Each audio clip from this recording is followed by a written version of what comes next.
la Biblia, San Juan capítulo 21, verso 25. El día de hoy vamos a continuar con una serie que dejamos, hermanos, hace mucho tiempo atrás. Grabamos solamente 2 videos sobre los milagros de Jesús. Sí, vimos, me parece, 9 milagros ya. El día de hoy vamos a continuar con el 10º milagro. Pero quiero entrar, hermanos, en esta mañana de sacrificio, de ayuno, con este pasaje precioso que nos relata, hermanos, el siervo Juan 21, 25. Vamos a tomarla en pie, vamos a ponernos en pie rápidamente y vamos, hermanos, a deleitarnos en todas las maravillas, señales, prodigios que hizo, hermanos, el Maestro, al cual nosotros seguimos, hermanos, día a día. ¿Lo tenemos? San Juan 21, 25. La palabra siempre se lee para la gloria del Padre, gloria del Hijo y gloria de su Santo Espíritu. Y la iglesia de Cristo dice: amén. Palabra de Dios es esta. Y hay también otras muchas cosas que hizo Jesús, las cuales, si se escribieran una por una, pienso que ni aún en el mundo cabrían los libros que se habrían de escribir. Amén. Oramos. Bendito sea tu nombre para siempre, Padre mío. Le damos las gracias de todo corazón, eterno Dios, por darnos la fortaleza para estar, Señor Dios mío, en pie en este día, desde temprano. Hemos presentado el ayuno, Padre mío, Señor, sabiendo que es un compromiso que tenemos contigo. Fortalécenos en este día para que, Señor Dios mío, podamos alcanzar el objetivo. Padre bendito, estamos orando, intercediendo por la campaña que se viene, Padre bueno, que seas tú, Señor Dios mío, poniendo la fortaleza, la sabiduría, para que, Señor Dios mío, podamos hacer la voluntad tuya en este día. Bendícenos por tu palabra, que cada vez, Señor Dios mío, que aprendamos más de ti, podamos también, Señor Dios mío, usarla para poder enseñar, porque es el mandamiento tuyo. Gracias te damos de todo corazón, en el nombre de Jesús nuestro Señor. Amén, amén, amén. Bien, los milagros de Jesús en la serie, es el tercer video que vamos a grabar, ¿ya? Y bueno, nosotros vamos a ver, ya que Jesús, recuerda que Jesús tuvo en su ministerio en la tierra, su ministerio duró 33 años, estuvo el Señor en la tierra. Nosotros hemos mencionado 33 milagros que hizo Jesús en su ministerio. El pasaje que nosotros hemos tomado nos indica que Jesús hizo más cosas todavía, hermanos, que la Escritura no registra, porque hay tantas cosas. Recuerden que cada día Jesús hacía milagros, cada día Jesús hacía señales, en la mañana, en la tarde, en la noche, y eso es lo que se refiere el apóstol Juan. Dice que hay muchas cosas que no han sido registradas, hermanos, en la Escritura. Mayormente los 4 evangelios relatan la última semana, hermanos, de que Jesús estuvo en la tierra. Relatan los milagros últimos que el Maestro hizo, y de eso se menciona solamente 33, pero hay más cosas que Jesús hizo, y el apóstol Pablo dice eso, no habría ni siquiera libros en el mundo para poder llenar todas las cosas que Jesús hizo. De madrugada, de noche, en la tarde, en el día, Jesús estaba siempre haciendo milagros. Nosotros hemos visto, recuerdo yo, que hemos visto el milagro cuando Jesús sana al centurión. Recapitulando para los que no han estado en los videos anteriores, sanó al siervo de un centurión. Recuerden que ahí Jesús hizo un milagro extraordinario, ¿no? Jesús no fue hasta donde estaba el siervo del centurión. Él simplemente lanzó una palabra. Él se encontraba en la otra aldea y la sanidad se hizo, para que Dios, demostrando aquí, hermano, que en la palabra tiene poder, y no necesariamente uno tiene que estar presente. Solamente el centurión dijo: di la palabra y mi siervo será sano. Jesús dio la palabra, inmediatamente dice la Biblia que él fue sanado. Luego vimos también el segundo milagro, que era que calmó la tempestad, donde sus mismos discípulos. Estoy recapitulando porque ya lo hemos visto a detalle, verso a verso, en los 2 videos anteriores. ¿Se acuerdan en este milagro? Yo podría comentar de este milagro, la calma de la tempestad. Aquí sus mismos discípulos ya habían pasado un tiempo con Jesús y todavía no conocían a Jesús. Es igual como mucha gente que está en la iglesia pero todavía no conoce al Señor. Sus mismos discípulos, los apóstoles que él había escogido, ya habían visto señales, pero cuando Jesús subió la barca, la tempestad empezó, hermanos, en el mar. Ellos pensaban que iban a morir, gritaron porque Jesús estaba el mar se estaba moviendo, los vientos empezaban como a medio, como huracán, a soplar. Ellos pensaban que hasta ahí había llegado. Jesús se despertó, bueno, lo despertaron, y dice la Biblia que él ordenó, dio una orden al mar y dio una orden al viento. Dos órdenes dio, y cuando Pedro vio esto, Pedro se preguntó: ¿quién es este? ¿No? A pesar que estaba con él, comía con él, había estado tiempo con él, había visto milagros hacer por él, pero todavía no lo conocía, y le dijo a los demás mirándose: ¿quién es este? Que aún el mar y los vientos le obedecen. Es que cuando uno, hermano, tiene a Dios dentro, recuerden que Jesús estaba lleno del Espíritu Santo, la naturaleza misma tiene que sujetarse a la autoridad divina. Y ese es un milagro extraordinario que también hizo Jesús. Luego también vimos cómo expulsaba demonios en Mateo 8:28. Vimos el milagro de la sanidad de un paralítico en Mateo 9. Vimos también que Jesús sanó a la mujer que sufría hemorragias, el flujo de sangre, como muchos lo conocen, ¿no? Era, hermanos, ese flujo era, hermanos, algo terrible que esta mujer había padecido por muchos años, había gastado todo su dinero y nada, dice la Biblia. Es más, Lucas añade que no encontraba sanidad, sino que cada vez le iba peor. Por más que gastaba todo su dinero, cada vez le iba peor, pero nadie podía sanar ahí, solamente Jesús hizo el milagro. Luego vimos que resucitó a la hija de Jairo, ¿no? Diferentes tipos de milagros y señales que hizo Jesús, cosa que nadie, ningún profeta había hecho. Todas las señales que había hecho Jesús, los profetas hacían algún tipo de señales, pero Jesús sobrepasó todas ellas, ¿no? Levantando muertos, libertó también al hombre que estaba endemoniado. Hemos visto también cómo sanó la suegra de Pedro, estaba con fiebre, al leproso. El día de hoy vamos a entrar, hermanos, a la sanidad del sordomudo. Marcos capítulo 7, verso 31. Ahí vamos a empezar, el 10º milagro de Jesús que registra las Escrituras. Marcos capítulo 7, verso 31. Son todos estos milagros que a nosotros nos imparten fe, hermanos, por la cual nosotros seguimos a Jesús, porque no ha habido hombre en la tierra que haya hecho todas estas señales, ni Mahoma, ni Buda, no hay nadie que haya hecho todo lo que Jesús hizo, demostrando, hermanos, que Jesús era el enviado, el Cristo, el Mesías, el ungido de Jehová. Marcos 7:31, lecturamos ahí, dice la palabra: volviendo a salir de la región de Tiro, vino por Sidón al mar de Galilea, pasando por la región de Decápolis, y le trajeron un sordo y tartamudo, tenía 2 enfermedades, y le rogaron que le pusiera la mano encima, y tomándole aparte de la gente, metió los dedos en las orejas de él, y escupiendo tocó su lengua, y dice, y levantando los ojos al cielo gimió, y le dijo: Efata, es decir, sea abierto. Al momento fueron abiertos sus oídos y se desató la ligadura de su lengua, y hablaba bien. Y les mandó que no lo dijesen a nadie, pero cuanto más les mandaba, tanto más aún lo divulgaban.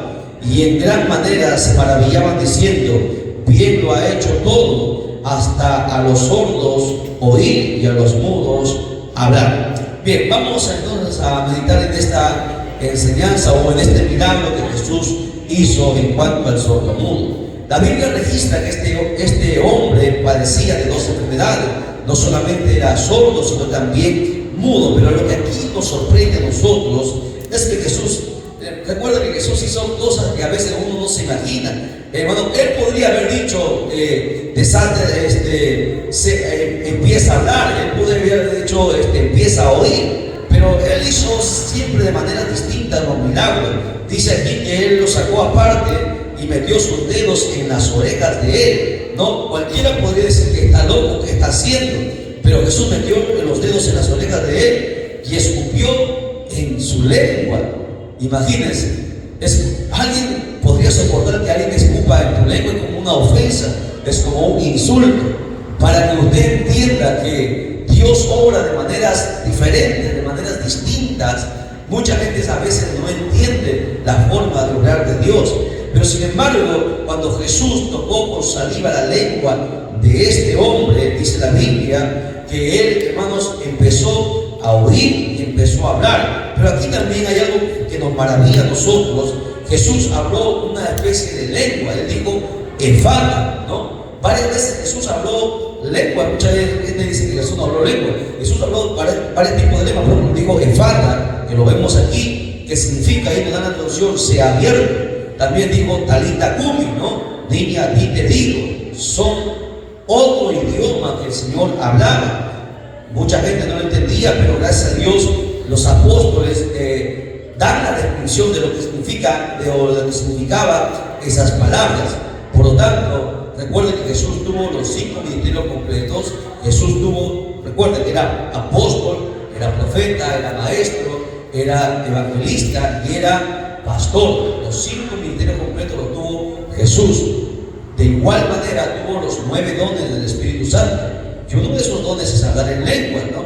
Y Jesús hablaba en lenguas. Recuerden que el hablar en lenguas no es solamente en lenguas angelicales. En el libro de Hechos, en Pentecostés, las lenguas que se hablaron no fueron lenguas angelicales, fueron lenguas humanas de diferentes idiomas. De la misma manera Jesús habló también ese tipo de lenguas. Recuerden que muchas veces, los misioneros van a otros lugares y Dios, hermano, les concede ese don de poder hablar el idioma de ese lugar sin haber estudiado, porque recuerden que Dios tiene el control de todo. Y aquí eso nos enseña, ¿no? Cuando Jesús dijo esta palabra, Efata, que significa sea abierto. Y dice la Biblia que fueron abiertos sus oídos y se desató la ligadura de su lengua. Es que su lengua estaba atada, estaba atrofiada. Muchas veces los demonios se encargan de esto, atrofiar, hermano, parte del organismo, parte del cuerpo, para que uno no pueda escuchar, no pueda hablar, no pueda hacer muchas cosas. Y es lo que hizo Jesús. Dice aquí la palabra claramente, desató la ligadura, o sea, había una atadura. Y recuerden, ¿quién es el que ata? Son los demonios. Recuerden, los demonios están encargados de atar muchas veces a la gente. Y Jesús desató esa ligadura y empezó a hablar bien. Pero algo que también nos maravilla en el verso 36 de Jesús, del milagro que hizo sanando a este sordomudo, dice que les mandó que no dijesen nada. La humildad de Jesús, ¿verdad? Siempre caracterizando su humildad. No quería que la gente, hermanos, lo siguiera. No quería él ser famoso, como en este tiempo mucha gente, hermanos, lo hace, canta, predica para que la gente le escuche, para que la gente le aplauda. Pero sin embargo Jesús siempre decía, no le digan a nadie, no lo comenten a nadie. Pero aún así, hermanos, el milagro era tan grande y la emoción de ellos era tanta que no podían, hermanos, dejar de contar a la gente. Dice, más divulgaba de la señal que Jesús había hecho. Y en gran manera, aquí los discípulos dicen, lo ha hecho todo, hasta los sordos oyen y los mudos hablan. Todo lo había hecho, levantar muertos, había, hermanos, alimentado a mucha gente con unos simples panes y unos simples peces. Lo hizo de todo. No hay señal que Jesús no habría hecho.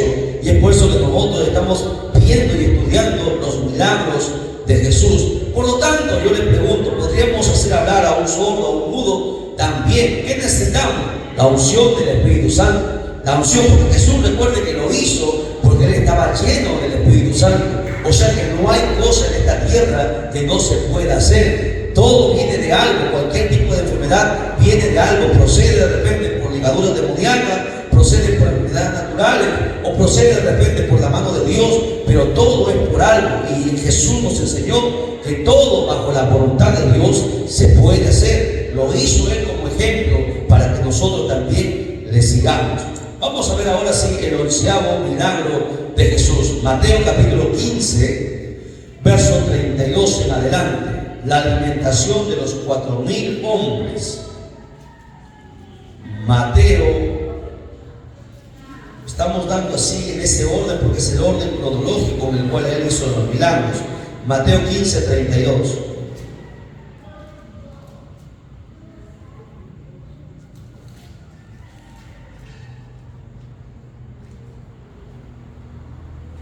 Ya estamos. Ahí nada más sentadito, yo voy a lecturar, ustedes me van siguiendo. Dice, y Jesús llamando a sus discípulos dijo, tengo compasión de la gente porque ya hace 3 días que están conmigo y no tienen que comer. Hasta ahí nada más. Tengo compasión de la gente.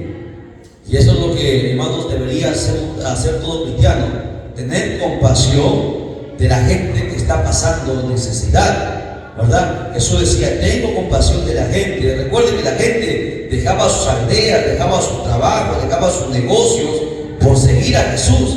¿Y saben por qué seguían a Jesús la gente? Porque nunca nadie les había hablado como Jesús. La gente estaba con él, dice, 3 días, no se despegaba, no le dejaban, hermanos, a Jesús ni siquiera un tiempo solo. Jesús quería pasar un tiempo solo. Por eso dice la Biblia que Jesús siempre se apartaba, hermanos, al desierto, a solas, a orar. A él le gustaba estar siempre en comunión con el Padre, pero la gente le acechaba, ¿no? La gente esperaba que Jesús saliera de orar para que nuevamente les siguiera, para que les hablara, porque cada vez que Jesús les hablaba, les ardía el corazón, sentían una paz, sentían un gozo, sentían una tranquilidad que nadie había podido hacer en su vida. Por eso que la gente seguía a Jesús.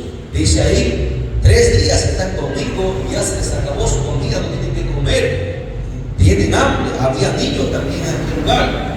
Jesús dijo: enviarlos en ayunas no quiero, no sean que desmaye en el camino. Mira cómo se preocupaba, hermanos, Jesús por la gente. No, él pensaba en todo, ¿no? Todas las cosas que podían suceder. Y eso es también que nos llama a nosotros la atención, que cada uno de nosotros tenemos que estar pensando en cualquier cosa que pueda pasar. Porque recuerden que nosotros hemos sido llamados para eso, para servir. La Biblia dice en el verso 33, siguiendo leyendo, dice: entonces sus discípulos le dijeron: ¿de dónde tenemos nosotros tantos panes en el desierto?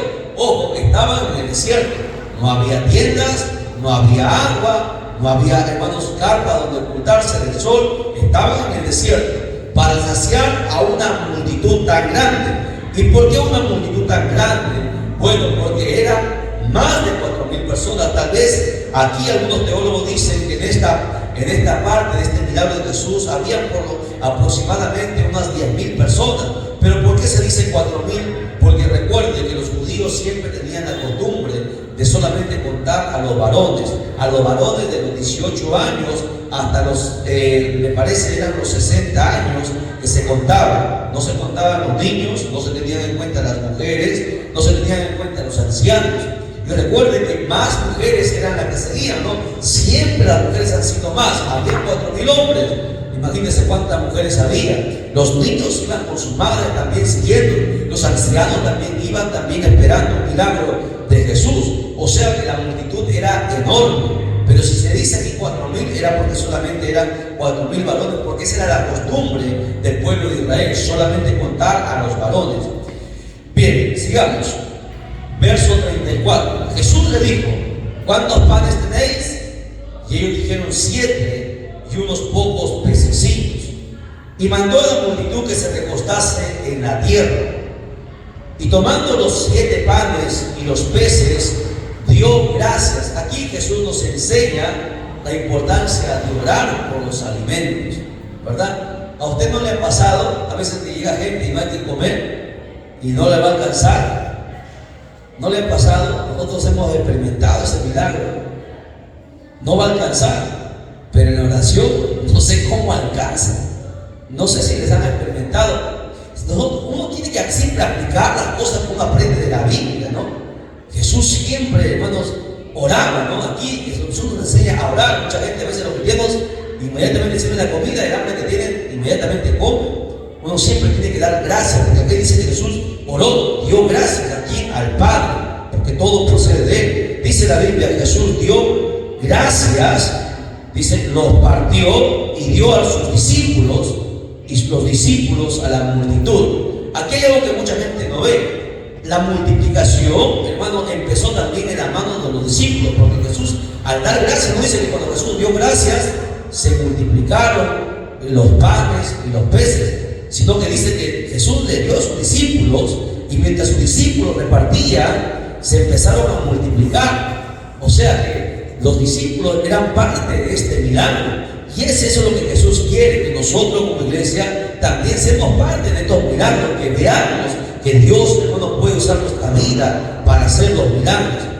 Dice, lo partió y dio a sus discípulos, y los discípulos fueron los que dieron a la multitud, y comieron todos, y lo más importante, que se saciaron. O sea, comieron hasta decir basta, ya no más, no cabía más, y recogieron lo que sobró de los pedazos, 7 canastas llenas, para demostrar que Dios, hermanos, siempre provee, que nunca Dios, hermanos, nunca, cuando uno le cree a Dios, nunca es avergonzado, sino que sobra. Por eso la Biblia dice, hasta que sobre y aún. ¿Ok? Dice, y eran los que habían comido 4,000 hombres, y ahí lo dice, sin contar las mujeres y los niños. No es que no estoy hablando piedras, o sea, eran más o menos unas 10,000 personas. Para que usted entienda que el milagro de Jesús no fue 4,000, porque mucha gente dice, alimentó a 4,000. No, alimentó a más gente. No se contaban las mujeres, no se contaban los niños, no se contaban tampoco los ancianos. Hasta los 60 años los judíos tenían la costumbre de contar. ¿Por qué? Porque eran gente, hermano, que todavía podía hacer algo. Entonces, despedida la gente, entró en la barca y vino a la región de Magdala. ¿Por qué? Porque Jesús, recuerde, como hombre, también se cansaba. Recuerden que Jesús tenía 2 naturalezas, divina y humana, y eso lo hemos explicado, ¿verdad? Hemos demostrado que Jesús era completamente hombre y que Jesús era completamente Dios. Tenía 2 naturalezas, se llama la dicotomía, ¿no? 2 naturalezas, hermanos, en él. Bien, quiero también recalcar aquí, bueno, Marcos capítulo 8, verso del 1 al 10, también habla de este milagro. Marcos reafirma lo que Mateo dice. Marcos 8, del 1 al 10.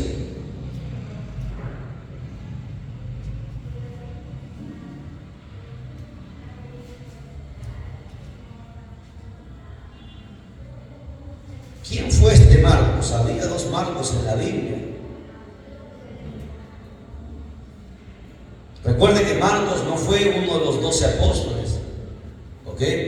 No fue uno de los 12 apóstoles, pero Marcos también escribe. Marcos no estuvo presente en este milagro, pero el Espíritu Santo le hizo escribir para, hermano, porque a veces se repite. Mateo dice, Marcos también lo dice, y a veces Lucas también lo complementa. ¿Por qué? Jesús quería demostrar que no era un invento de una persona. Estos no se conocieron, tal vez ni Marcos ni Mateo se conocieron, pero escriben la misma historia, incluso añadiendo detalles, hermanos, para que nosotros podamos enriquecernos, demostrando que la Biblia es, hermanos, veraz. Dice, en aquellos días, como había una gran multitud y no tenían que comer, Jesús llamó a sus discípulos y les dijo, tengo compasión de la gente, porque ya hace 3 días que están conmigo y no tienen que comer.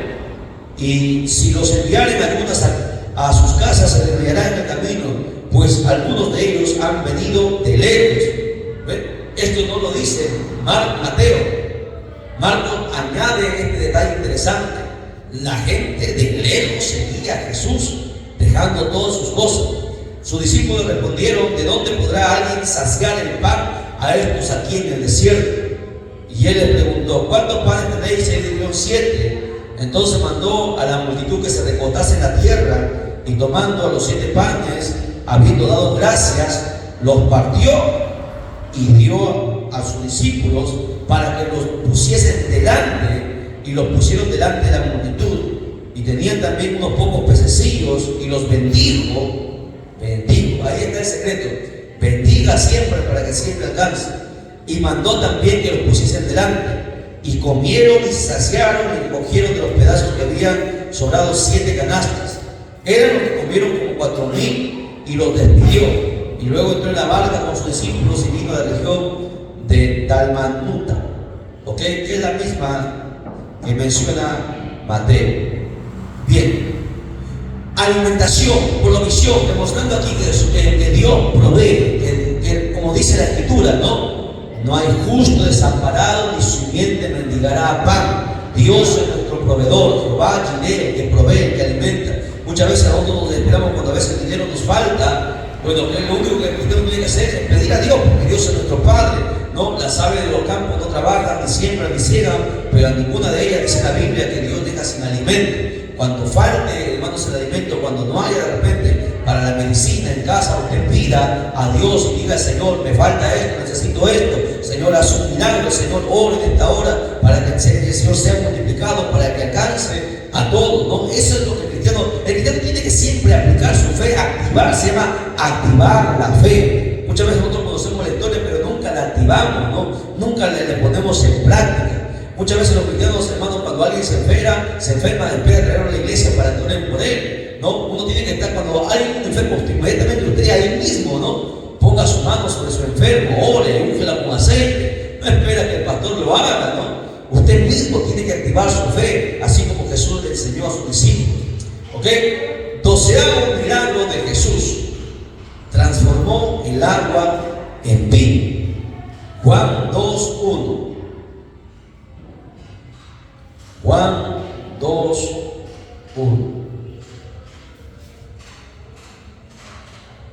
Aquí vamos a las famosas bodas de Caná.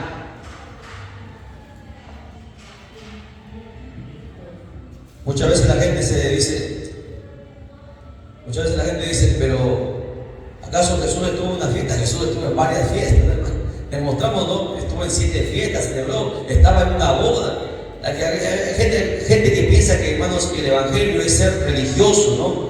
Muchas veces algunos hermanos, personas, hermanos, que todavía no conocen la escritura, se convierten en legalistas, ¿no? Diciendo que esto no está bien. Jesús no era religioso, Jesús asistió a esta boda, ¿no?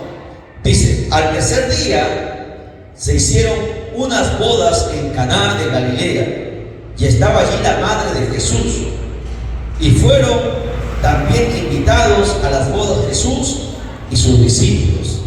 Y faltando el vino, la madre de Jesús le dijo: no tienen vino.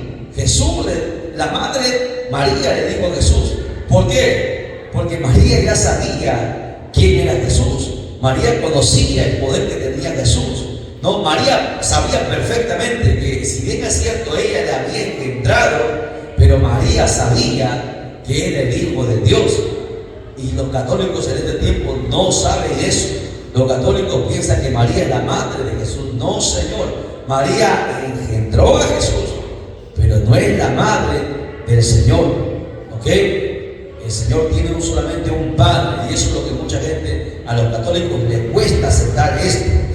Dice ahí: porque si María tuviese poder, ¿por qué María no hubiese hecho el milagro?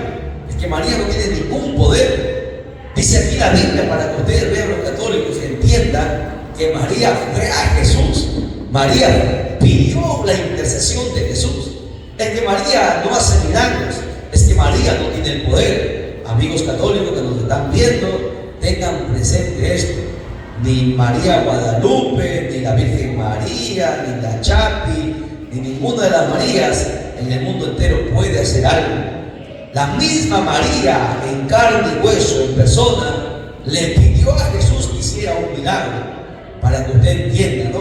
Desde ahí la doctrina católica tiene que corregir una enseñanza garrafal que ha hecho que mucha gente se esté perdiendo, poniendo la confianza en María, pensando que María, incluso dice que María intercede por nosotros. Jamás la Biblia dice eso.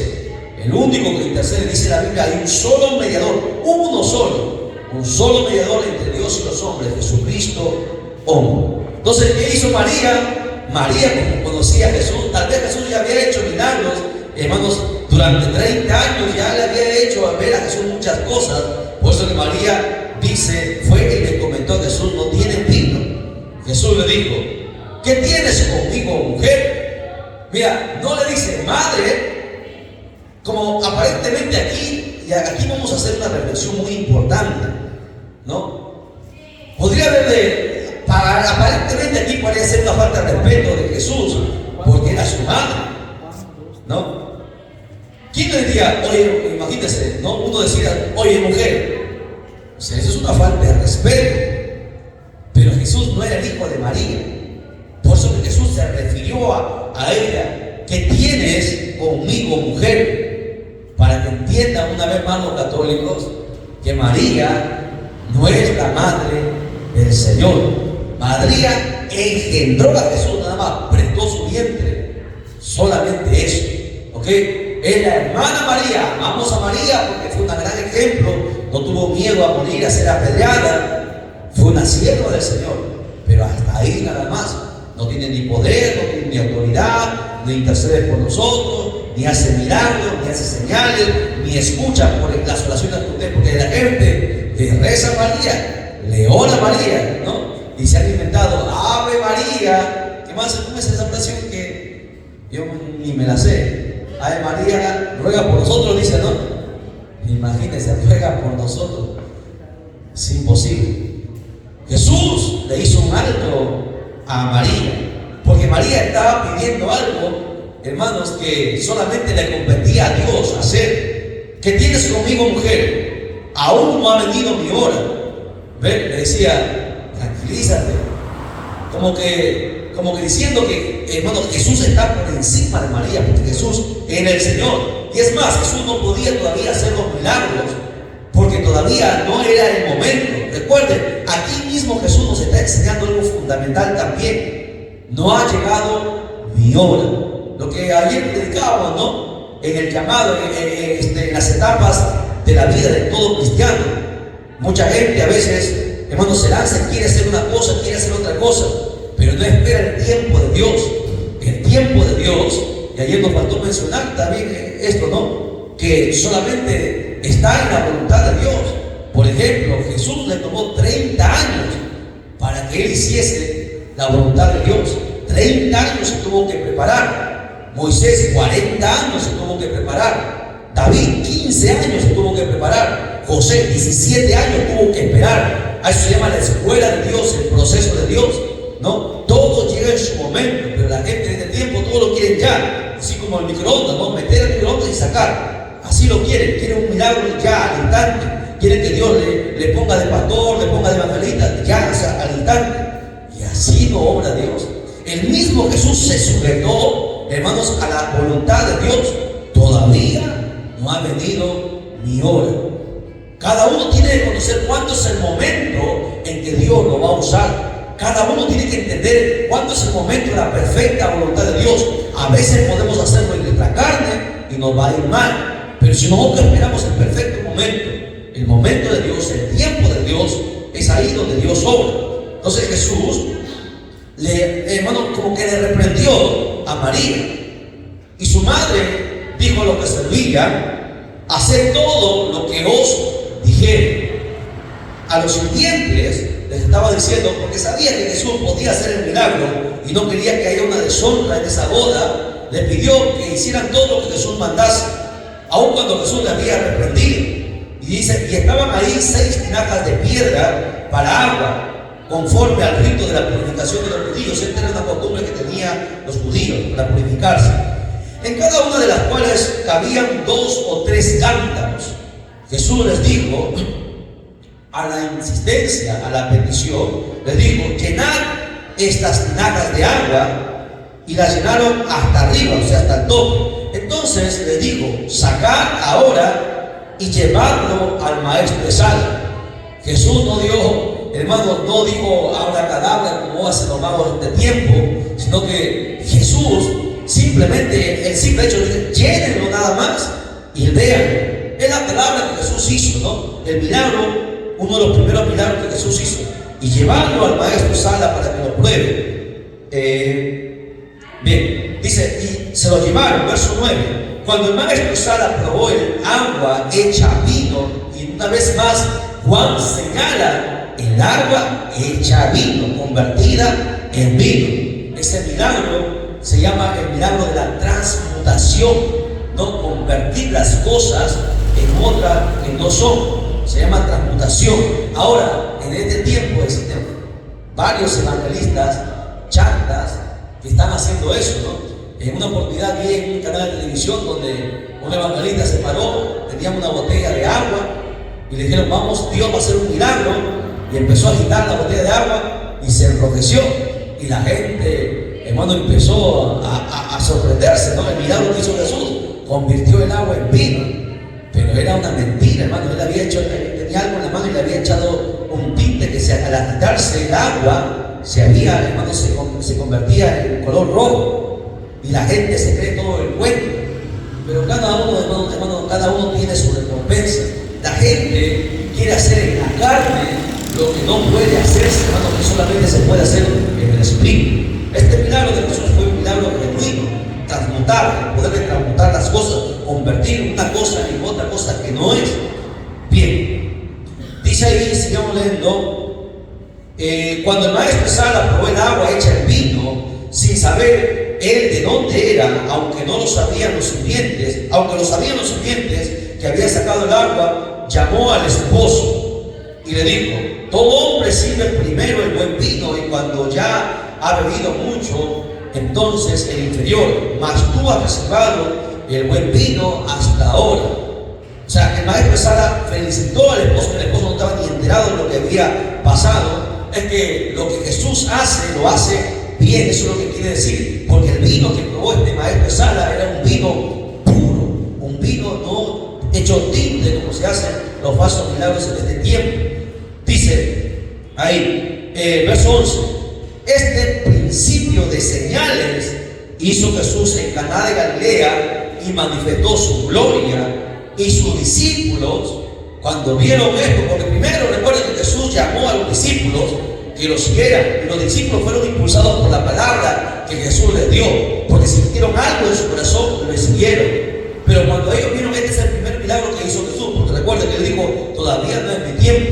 Cuando vieron este milagro, recién dice la Biblia que recién creyeron en él. Es que el ser humano primero siempre es así. El ser humano primero es ver para creer, pero el cristiano es creer para poder ver. Y eso es algo que todavía no ha subido al corazón de mucha gente. La mayoría de gente solamente cree porque lo que puede ver, pero el cristiano, hermanos, tiene que ser al revés. Primero tiene que creer en su corazón para que luego pueda ver, hermanos, la gloria de Dios. Bien, dice ahí, me quedé en el verso 11, ¿no? Verso 12: después de esto descendieron a Capernaum, él, su madre, sus hermanos y sus discípulos.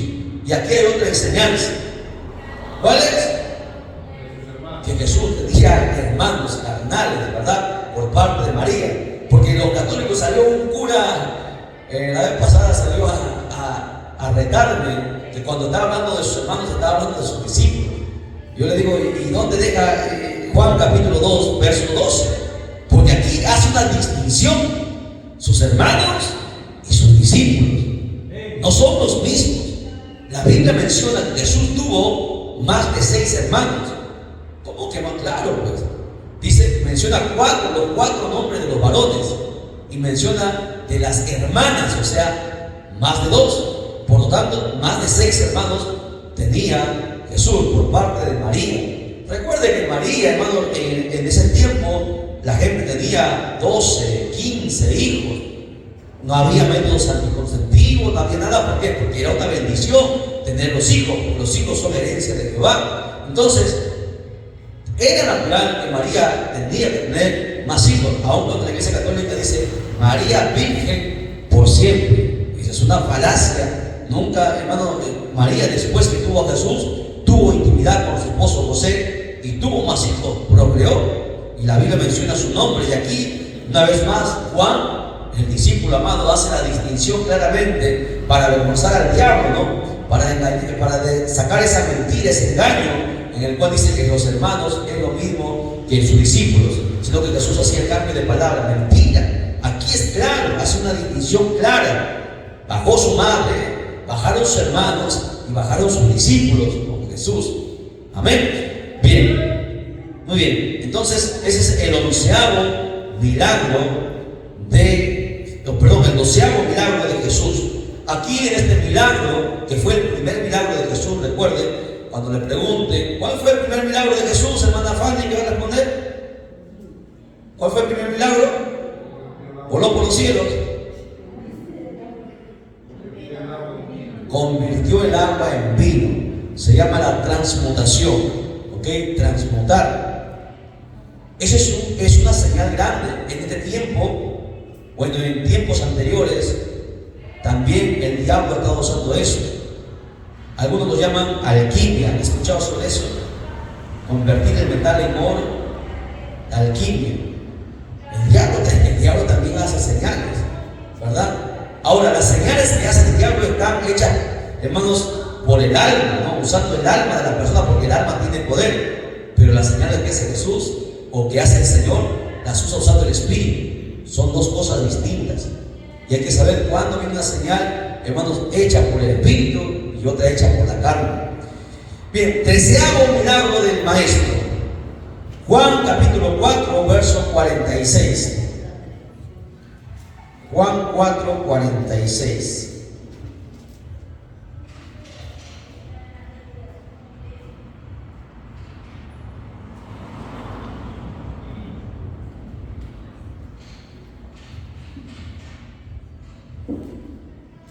¿Ya? Aquí vamos a ver que Jesús sana al hijo de un oficial del rey. Juan 4, 46, les espero. ¿Sí? ¿Está hermana Juana, hermana Estefanía? ¿Sí? ¿Estamos? Listo. Dice: vino pues Jesús otra vez a Caná de Galilea. O sea, es la segunda vez que visita ese lugar donde había convertido el agua en vino. ¿Ya? Y había en Capernaum un oficial del rey. Este era otro personaje, no era el mismo. Y tenía, dice, cuyo hijo estaba enfermo. Algunos lo confunden con el siervo del centurión. El centurión era su siervo, este era su hijo. ¿Lo entienden? No era el mismo, es otro milagro que hizo Jesús. Y no era cualquiera, era el oficial, o sea, el que estaba al mando del ejército del rey. Dice, cuyo hijo estaba enfermo. Cuando oyó que Jesús había llegado a Judea de Galilea, vino a él y le rogó que descendiese y sanase a su hijo, que estaba a punto de morir. Este soldado se humilló. Este soldado pudo haber exigido y haber mandado a sus sirvientes, a sus soldados. Este oficial pudo haber mandado a los soldados tomar a Jesús y llevarlo a su casa. Lo pudo haber hecho porque era un oficial. No era un simple soldado, era un oficial. Tenía rango y tenía la autoridad de exigirle y llevarle a Jesús para que se hiciera un milagro, ya que la fama de Jesús se había extendido.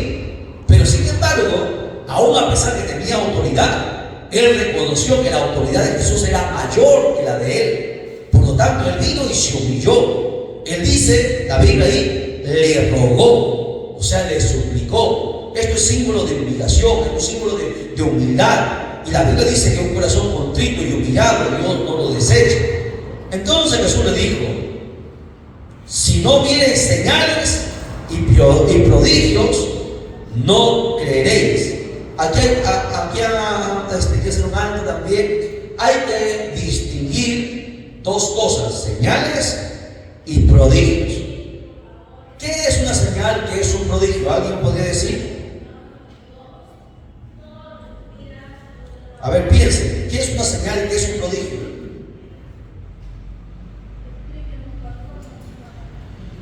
¿Nadie? Bien. Por ejemplo, un prodigio tiene que ver con el control que Dios tiene sobre los fenómenos naturales. Por ejemplo, cuando reprendió a la tempestad y al mar. Ese es un prodigio. Es algo que tiene control sobre la naturaleza, ¿verdad? Ese es un prodigio. Y una señal es un evento, un milagro que usted puede ver, ¿no? Un milagro sanarse. Son dos cosas distintas. Pero Jesús hacía señales, dice ahí, y prodigios. Y Jesús llamó, como reprendió, llamando la atención a todos los que le seguían, no solamente a este hombre, sino a la gente. Les hizo una llamada de atención. Ustedes me siguen y ustedes creen porque ven las señales y los prodigios. Y la mayoría de gente tiene ese problema, que solamente cree cuando ve las señales y los prodigios. Pero bienaventurado, dice Dios, quien cree sin ver señales y prodigios, sino que cree en su corazón para que pueda ver esos señales y prodigios. Y es lo que Jesús está aquí llamando la atención a la gente. Si no vienen señales y prodigios, no creeréis. La gente tiene esa costumbre y nosotros tenemos que romper ese paradigma. El oficial del rey le dijo: Señor, desciende antes que mi hijo muera. la urgencia era grande. Se le estaba yendo la vida a este niño. Jesús le dijo: ve, tu hijo vive. Aquí Jesús nuevamente, Él no fue hasta donde estaba, hermanos, este niño. Jesús simplemente dio la palabra, que la palabra no le limita ni el tiempo ni el espacio. Así como a Dios, Dios está en todo lugar. La palabra también, hermano, es Jesús, el verbo hecho carne, no lo limita ni el tiempo ni el lugar. Solamente dijo: ve, tu hijo vive. Tan solo estas 4 palabras hicieron el milagro. Pero dice ahí: y el hombre creyó. Aquí viene lo importante. El hombre creyó la palabra que Jesús le dijo y se fue. Dios nos habla por su palabra de diferentes maneras, y cuando usted lo lee, aquí está la palabra del milagro que usted espera, de la sanidad que usted espera. Pero el gran problema es que nosotros no creemos. Es por eso que no actúa y no obra el milagro, ¿verdad? Uno puede orar por usted, puede hacer, uno cree, pero si el que estamos orando no lo cree, no se puede. Es que Dios no te puede obligar a que tú recibas un milagro. El detalle está en creer. ¿Y cómo creo, pastor? ¿Qué hago? Yo quiero creer. Mucha gente me dice: yo quiero creer. ¿Pero cómo hago? Es que yo quiero, pero siento que algo falta. ¿Qué te falta? Palabra. La única forma, escucha bien, creer, ¿qué es, Cairo? Creer es igual a qué. Recuerda que yo he enseñado que la Biblia tiene matemáticas, fórmulas que si uno la aplica, resuelve todo problema. Creer es igual a qué. A ver, le digo: fe. Ahí está, hermano Esther. Creer es fe. Eso es creer. Tan sencillo como eso. Creer igual a fe. La Biblia dice que para el que cree, todo es posible. ¿Ok? Ahora, entonces, para yo creer tengo que tener fe. ¿Y cómo activo la fe en mí? ¿No? Orando, ayunando, vigilando. ¿Cómo hago que yo crezca en fe? ¿Cómo la fe va a crecer en mí?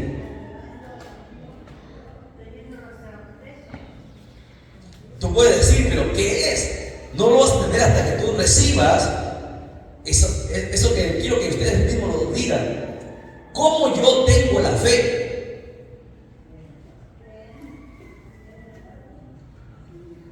¿Cómo? La palabra. La fe, dice, es por el oír. ¿De qué? De la palabra. Tú no vas a hacer nada para la única cosa que la fe crezca en ti es que tú conozcas la palabra. Para que tu fe sea más grande, más tiene que ser tu conocimiento de la palabra. Cuando tú más lees la Biblia, tu fe va creciendo. Es que la palabra es el alimento de la fe. Lamentablemente mucha gente no lee la escritura, por eso que su fe es menos que un grano de mostaza. Jesús dijo: si tuvieran fe como un grano de mostaza que es pequeñito, pudieran decir al monte: muévete, y se movería. O sea que nuestra fe, como avergonzándonos, ¿no? Que nuestra fe no llega ni siquiera a un grano de mostaza. Entonces, ¿qué yo debo hacer? Leer la Biblia, pues, todos los días. Cuando tú lees la Biblia y ves la historia de Job, cuando ves la historia de David, cuando ves todo, algo en ti va creciendo. Hasta que llega un momento en que tu fe ya es sobrenatural, que tu fe inmediatamente, tú no necesitas yo creo, sino que hay algo dentro de ti que se llama fe, que ha nacido a través de la palabra, y que activa los milagros, que activa los prodigios, que activa las señales, que activa las sanidades. Pero la fe no se activa porque, bueno, pongo tu mano y el pastor ora y vas a tener fe. No, nadie te puede dar fe. Nadie. La fe depende de nosotros. Y para ver los milagros, uno tiene que tener fe. Este hombre dice que creyó, o sea, tuvo fe, creyó de verdad para poder ver ese milagro. ¿Usted quiere ver un milagro en su vida? Necesita estudiar la Biblia todos los días, pasar tiempo en la escritura, porque si no pasa tiempo en la escritura, jamás su fe va a crecer. La fe tiene que crecer. Ese es el secreto. El secreto es leer la escritura todos los días, vivirse, desvelarse. En vez de estar en la televisión, pase En vez de estar conversando, pase tiempo en la Biblia. En vez de estar sacando la pulga al perro, pase tiempo en la Biblia. No, es que si la gente prefiere estar con los animales, ¿no? Ahí, yo no sé, no, qué clase de cristiano, ¿no? Yo entiendo un momentito, pero mi tiempo tiene que ser haciendo algo, hermano, que en beneficio de la obra de Dios o en beneficio mío, que es la palabra. La palabra es que me beneficia a mí en mi espíritu y me hace crecer en espíritu y me hace aumentar la fe. Pero la gente desperdicia el tiempo y a veces se queja y dice: no tengo tiempo, no me alcanza el tiempo. Y la Biblia dice, le llama mentiroso, porque la Biblia dice: todo tiene su tiempo. Hay tiempo de reír, hay tiempo de amar, hay tiempo de jugar, hay tiempo de leer la Biblia. Trabajamos 8 horas, algunos más. Comemos, ¿cuánto tiempo pasamos comiendo? Desayuno, almuerzo y merienda. 1 hora. A veces más, ¿no? Mientras van conversando, 2 horas tal vez. ¿Cuánto tiempo te come la escritura? La verdad, hay gente que 5 minutos ya no puede, se cansa, se quiere desmayar, se duerme. Entonces nunca crecerán en fe. Tiene que nacer. Es que la única prueba, la prueba que el Espíritu Santo está en ti. Escúchelo. Y los que nos van a ver no se vayan a ofender. La única prueba que el Espíritu Santo está en ti es que en ti tiene que haber un hambre de la palabra, hambre de la Biblia. Cuando no está el Espíritu Santo en ti, no estás lleno, como que lo lees, pero no hay ese deseo, no es tu primera pasión, no es tu primer amor pasar tiempo en la Escritura. ¿Sabes cuánto tiempo pasamos los pastores, los evangelistas, diario en la Escritura? No es 1, ni 2, ni 3 horas. Tenemos que pasar tiempo en la Escritura porque cada vez hay más cosas que uno tiene que aprender y eso activa la fe. Uno tiene que pasar tiempo en la Escritura y tiene que ser la costumbre nuestra de pasar tiempo en la Escritura todos los días. ¿Cuánto tiempo pasamos leyendo la Biblia? Bueno, dependerá de cada uno de nosotros. Ya nadie aquí ni Dios puede hacer algo por ti. Depende de nosotros. Hay que sacar tiempo entonces para leer la Escritura, ¿no? Como decía ayer, estamos aquí contentos, gozosos, ¿no? Pero estoy seguro que la mayoría no ha leído el día de hoy su Biblia. Y me agacharon la cabeza toditito. Nadie puede levantar su mano. Es que la gente es así. Lee la Biblia solamente cuando va a la iglesia. Y después, ni para echarse aire toma la Biblia. Es un problema de los cristianos en este tiempo. ¿Cómo puede ser posible que pase el día sin leer la Biblia? ¿Qué clase de cristianismo, hermanos, estamos viviendo? Uno no puede ser cristiano si no toma la Escritura. La Escritura tiene que estar en nuestra vida. Jesús todos los años, todo el tiempo, todos los días, por 30 años se preparó para poder hacer lo que Dios le mandó. Se preparó 30 años. ¿Cuántos años nos hemos preparado nosotros para poder hacer la obra de Dios? La verdad que la mayoría no lo está haciendo, no se está preparando. Jesús pasaba tiempo en el pero que ¿acaso Jesús tenía un papiro? Jesús recitaba la Escritura, la tenía en su mente, la tenía en su corazón. Él le dijo: escrito está. El diablo le escrito está. Jesús decía la Escritura, hablaba hacía referencia a los salmos, hacía referencia a Deuteronomio, hacía referencia a los profetas, Isaías, hacía referencia a la Escritura. Yo lo que en este tiempo, ni 10 textos bíblicos se saben, la verdad. Hay gente que ni 10 textos bíblicos se saben de memoria. Imaginen, esa es la condición de la iglesia, les decía anoche, en este tiempo. Hay una ignorancia de la Escritura. Y es por eso que el diablo siempre saca ventaja. Bien, continuamos. ¿Dónde me quedé? ¿Qué verso? 48, no, el 50, ¿no? Jesús le dijo: ve, tu hijo vive. Y el hombre creyó la palabra que Jesús le dijo y se fue. Cuando ya él descendía, sus siervos salieron a recibirle y le dijeron nuevas diciendo: tu hijo vive. Entonces él les preguntó: ¿a qué hora había comenzado a estar mejor?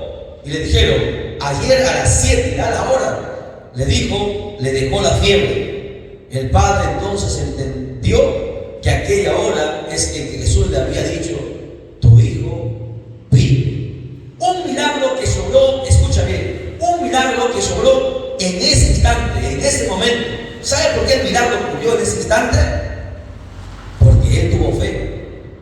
Es que la fe activa todo. Hay gente que le toma tiempo sanarse, que le toma días, semanas, años a uno. ¿Sabe por qué? Que no es que Dios no tenga el poder, no es que el predicador no tenga el poder, es que somos nosotros, nuestra fe no ha llegado al tope donde debe llegar para que el milagro se desate. Ese es el detalle. Bien, esta segunda señal hizo Jesús cuando fue a Judea de Galilea. ¿Ok? Entonces, no se olvide, 12º milagro de Jesús, o 13º milagro de Jesús. Aquí algo que también tenemos que aprender es que Jesús le pone a prueba primero a este hombre, a este oficial, porque Jesús como que le reprendió, le llamó la atención. Si no vienen las señales y los prodigios, no creerían. El oficial se pudo haber resentido y molestado porque era una persona que tenía cargo, pero él no. Aun cuando Jesús le reprendió, le llamó la atención, él se humilló. Pero hoy a nosotros nos llama la atención, ¿qué hace? Se molesta. La gente cualquier cosa se molesta, que no quiere venir a la iglesia, cualquier cosa le molesta, demostrando que, hermano, todavía no conocemos a Dios. Jesús le reprendió a este hombre, era un hombre de autoridad. Él pudo haberse molestado y mandarle a arrestar a Jesús, ¿sí o no? O pudo haberse ido. Jesús le llamó la atención públicamente delante de todos, pero él se humilló. O sea, no detuvo. O sea, primero Jesús le está poniendo a prueba, que Dios siempre nos prueba.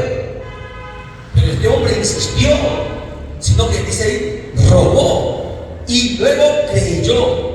Escuchen, su insistencia, su ruego, su humillación y su fe. 3 cosas para ver el milagro de su hijo. Era su hijo, pues. No era cualquier cosa, era su hijo, era su sangre. Él tenía que dejar todo, no dejar su orgullo, dejar su vanidad y humillarse. 3 cosas hizo. Escuche, su persistencia, su humillación y su fe. 3 cosas que deberíamos nosotros tener para ver un milagro de Dios en nuestra vida. Amén. ¿Está anotando? No, espero que estén anotando. Cuando usted no vea y le pida a Dios y no esté viendo el milagro o lo que usted está pidiendo, ¿cuál de estas 3 cosas le falta? La persistencia, su humillación o su fe. 3 cositas fundamentales que nadie ha visto, ¿no? Pero están ahí, intrínseca, enseñanza intrínseca ahí, para poder ver. Milagro de Jesús. ¿Qué tiempo llevamos, Jairo? ¿Ya 1 hora? ¿Todavía me avisas? 14º milagro de Jesús. La pesca milagrosa. Ya. Entonces hasta 14º y luego hacemos un par en descanso. Lucas capítulo 5, verso 1.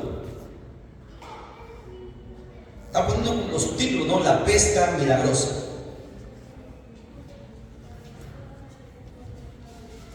$33 años el maestro, 33 milagros que la Biblia menciona. Pero ¿cuántos milagros hizo hermana Juana, Jesús? Hermana Juana, ¿está por ahí? ¿Cuántos milagros hizo Jesús? 33 nada más. Hizo muchos más. La Biblia solamente registra los 33. Pero Juan aclaró, al inicio les dije que Juan aclaró que hizo un montón que no se podía escribir. ¿Ya? O sea, todos los días Jesús hizo milagros. ¿Por cuánto tiempo Jesús hizo milagros, Jairo? Por 3 años. Por 3 años y medio. 3 años y medio, a los 3 años y medio Jesús fue crucificado. ¿Ok? Bien. La pesca milagrosa. Imagínense, ¿cuánto tiempo es en 3 años y medio? Multiplique 365 por 3 y añádale la mitad. ¿Cuántos milagros hizo? Pero solamente la Biblia registra 33 milagros extraordinarios. Y justamente toda la numerología, escuchen, la numerología está metida dentro de la Biblia. Todo en la Biblia, ¿no? Las señales, los números, todo tiene una perfecta concordancia, demostrando que la Biblia es el libro de Dios. No hay libro como la Biblia. 33 años, 33 milagros registrados en la Biblia. Bien, la pesca milagrosa, en Lucas 5:1 dice: aconteció que estando Jesús junto al lago de Genesaret, el gentío se agolpaba sobre él. Mire la fama que tenía Jesús, sin él demandar fama, pero la gente le seguía. seguían, dice que se amontonaban. Lo Papa es que se amontonaban, querían estar cerca de él. Hoy la gente no quiere estar cerca de él. Hay que ir a buscarle, hay que ir a rogarle. Pero ¿qué vamos a hacer? Dice, para oír. ¿Por qué se amontonaban? Para oír ¿qué? La palabra de Dios. ¿Ven? No se iban por los milagros, no se iban por las señales. Ellos iban a algo más. Ellos querían escuchar, porque lo que Jesús hablaba, que Él les decía, producía en ellos paz, producía tranquilidad, producía algo, un sentimiento, algo dentro de ellos que no lo podían explicar. Por eso que la gente les seguía para escuchar lo que Él hablaba. ¿Saben qué es eso? Es que cuando Jesús hablaba, la palabra que Él hablaba, ¿qué estaba haciendo hermana Edith? La palabra es viva, dice, ¿no? Hebreos 4 dice, la palabra es viva. Y cuando Jesús hablaba, estaba despertando su espíritu. Algo que ellos nunca habían sentido en su vida.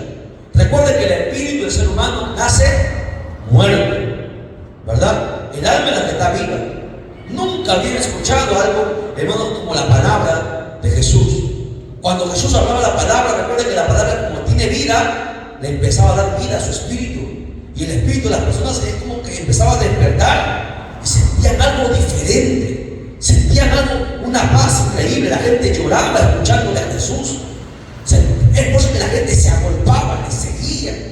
Es que la palabra tiene vida, pues. ¿Ok? Bien, sigamos. Verso 2. Dice, y vio dos barcas que estaban cerca de la orilla del lago, y los pescadores, habiendo descendido de ellas, lavaban sus redes. Y entrando en una de aquellas barcas, la cual era de Simón, o sea, Pedro, ese Simón era Pedro, le rogó que la apartase de tierra un poco, y sentándose enseñaba desde la barca a la multitud. Jesús a veces predicaba sentado, hermano. Se sentaba en el monte, se sentaba en la barca, predicaba sentado. Dice, sentándose enseñaba. ¿Qué hacía Jesús? Lo primero que Él hacía era enseñar. Recuerden que Jesús tenía los 5 ministerios, era maestro. ¿Ok? Y eso es lo que falta en la iglesia. A los cristianos de este tiempo les gusta no que se hable con fuerza, o sea, que les despierte. Pero luego se va el predicador, se vuelven a apagar. Pero lo que Jesús más hacía en su ministerio era enseñar. Dice la Biblia que Él entraba a la sinagoga y enseñaba. A donde Él iba era enseñanza. Y la enseñanza en este tiempo no es bienvenida. La gente no le gusta la enseñanza. Es por eso que nunca pueden crecer. Dice, y verso 3, ¿no? Dice, y sentándose enseñaba en la barca a la multitud. Cuando terminó de hablar, dijo a Simón, boga mar adentro, o sea que se vaya un poco más atrás, y echad vuestras redes para pescar. Esa fue la palabra.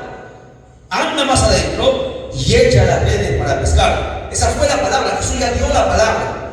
Respondiendo Simón le dijo, maestro, toda la noche hemos estado trabajando y nada hemos pescado. Y aquí viene lo extraordinario de Pedro, ¿no? Mas en tu palabra echaré la red. Ahí está el secreto.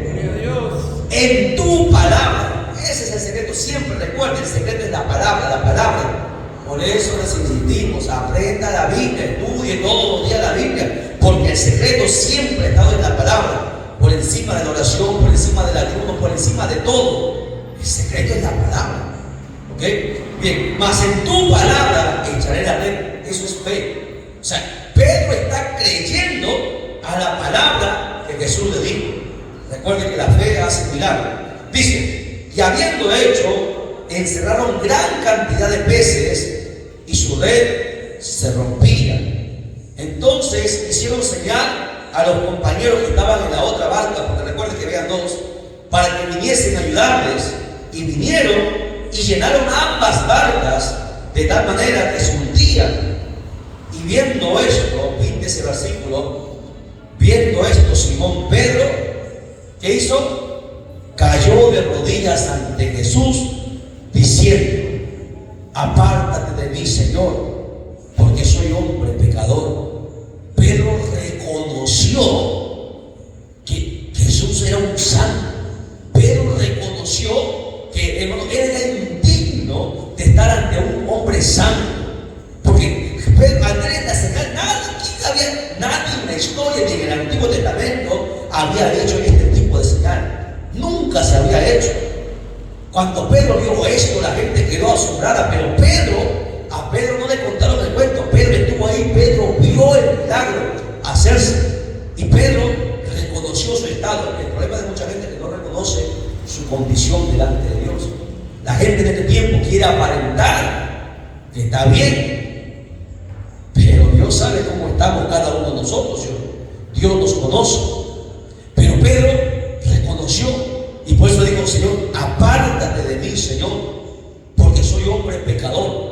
Él no se avergonzó de publicar, de declarar por su boca que era pecador. Hoy la gente, cuando no le invita a pasar adelante y reconocer su pecado delante de Dios, la gente se avergüenza y le mira a los demás, ¿no? Porque tienen vergüenza. Pero Pedro no. Estaban ahí sus amigos. Pero Pedro reconoció, no le importó el que dirán. Le dijo: soy hombre pecador.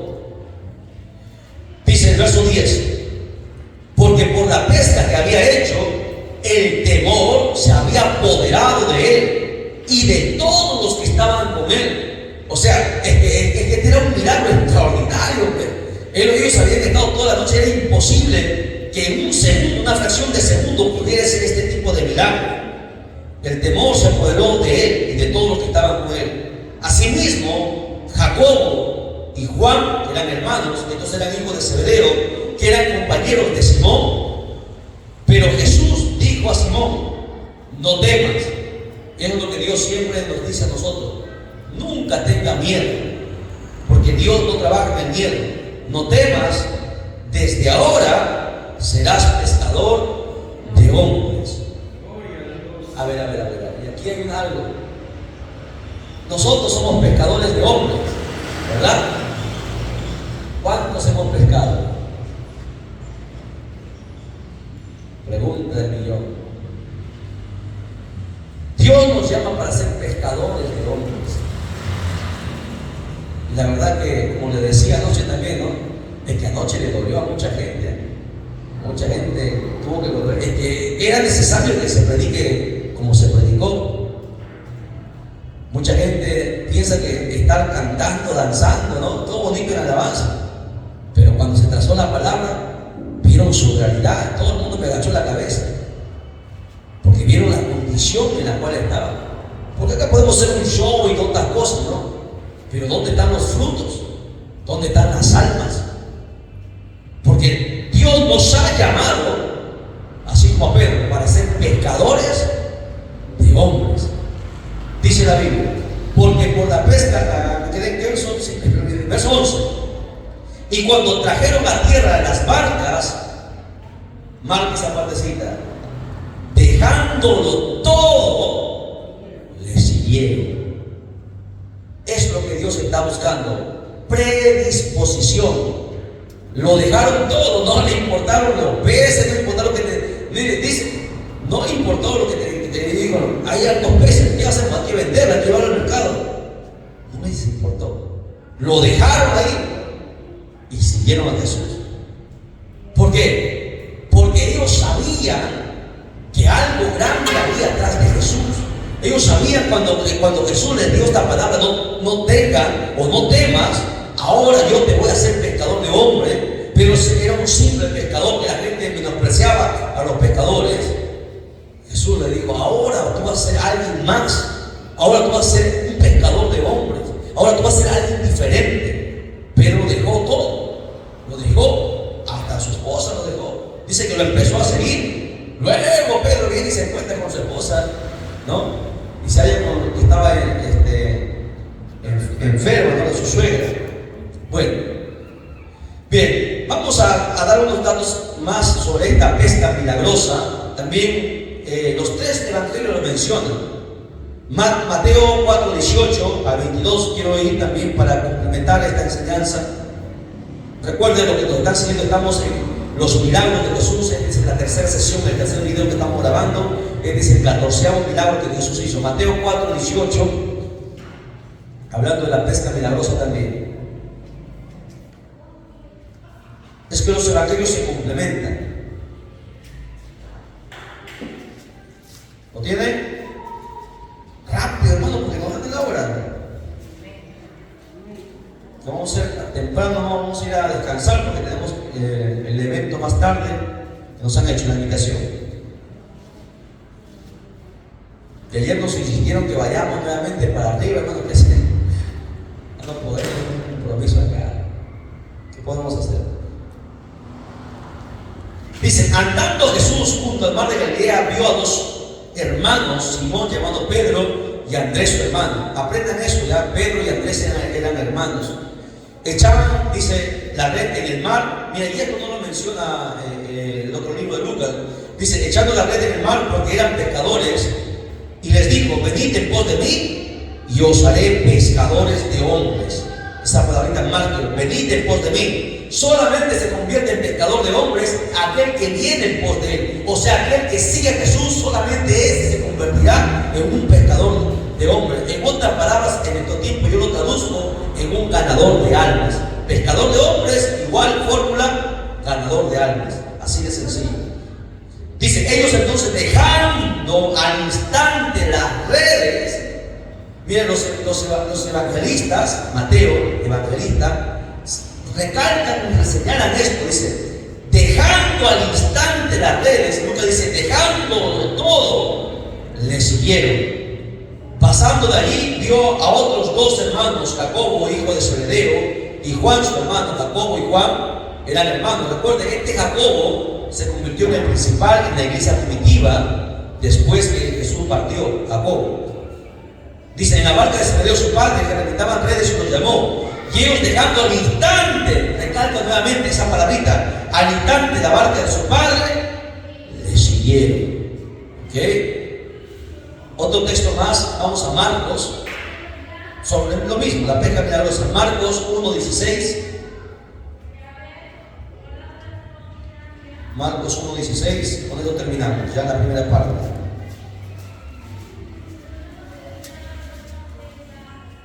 Miren, hemos tomado Lucas, hemos tomado Mateo, hemos tomado Marcos para enseñar sobre este mismo acontecimiento. Dice, andando junto al mar de Galilea, vio a Simón y a Andrés. ¿Lo tienen? Les espero. ¿Sí? ¿Estamos? Ya. Dice, andando junto al mar de Galilea, vio a Simón y a Andrés su hermano, y echaban la red en el mar porque eran pescadores. Y le dijo a Jesús, venid en pos de mí, y haré que seáis pescadores de hombres. Dejando luego sus redes, le siguieron. Pasando de ahí un poco más adelante, vio a Jacobo, hijo de Zebedeo, a Juan su hermano, también ellos en la barca, que remendaban sus redes, y luego los llamó, dejando a su padre Zebedeo en la barca con los jornaleros, o sea, con los que pagaba, y le siguieron. ¿Ven lo que les decía? No les importó el pago, no les importó su sueldo, dejaron hasta su propio padre, lo dejaron a Zebedeo, hermano, porque mayor es el Señor. Más que tu padre, más que tu madre, más que tus hijos, más que todo. Aquí en este milagro de la pesca milagrosa, la enseñanza es la siguiente. ¿Cuál es la enseñanza? ¿Qué enseñanza podríamos sacar de esta pesca milagrosa que hemos lecturado en Lucas? Pues aprenda, aún donde no hay, Dios saca. Esa es la enseñanza. De donde no hay, porque no había peces en el mar, pero Dios saca peces de ahí. Esa es la enseñanza. Aprenda eso para que usted la aplique en su vida. De donde no hay, Dios saca. De donde no hay, Dios provee. Esa es la enseñanza que tenemos que aprender.